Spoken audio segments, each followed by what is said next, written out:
reaching should the power of a governor, such as Governor Abbott, be in securing the territory that they are? It's a great question. And I'm asking you that because I have a source in Texas who has stated that Governor Abbott is getting support from the National Guard from other states. Can you clarify if that is what's happening? And then also to the question of how far-reaching any governor's power should be, if you could elaborate on that.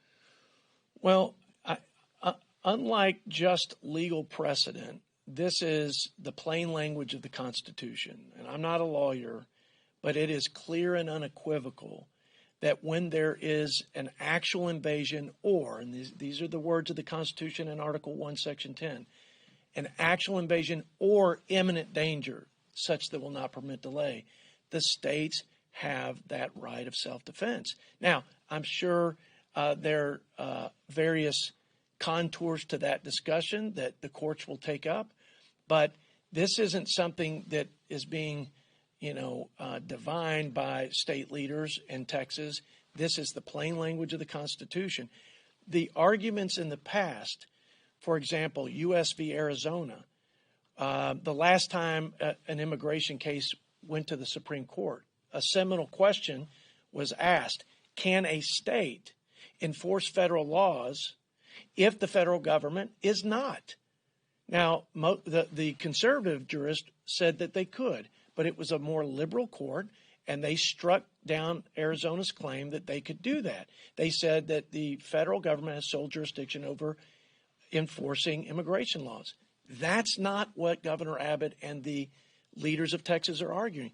They're arguing that Article 4, Section 4, the guarantee clause, guaranteeing protection against invasion, the feds have failed in that.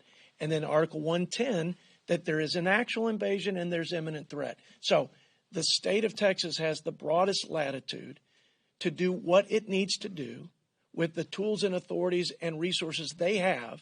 By the way, they've been doing this to the tune of billions of dollars for the last 3 years. As I mentioned, Operation Lone Star, the razor wire, the border wall, the buoy barriers. But this question will be central to state sovereignty, federalism, not just in Texas, but across the land. Yes, sir. Do you have a reaction to the White House refusing to meet with Speaker Johnson? And should they meet, Speaker Johnson try to continue meeting with the White House? And if so, is this something that could be negotiated if, in fact, Johnson could come to a border agreement with the White House?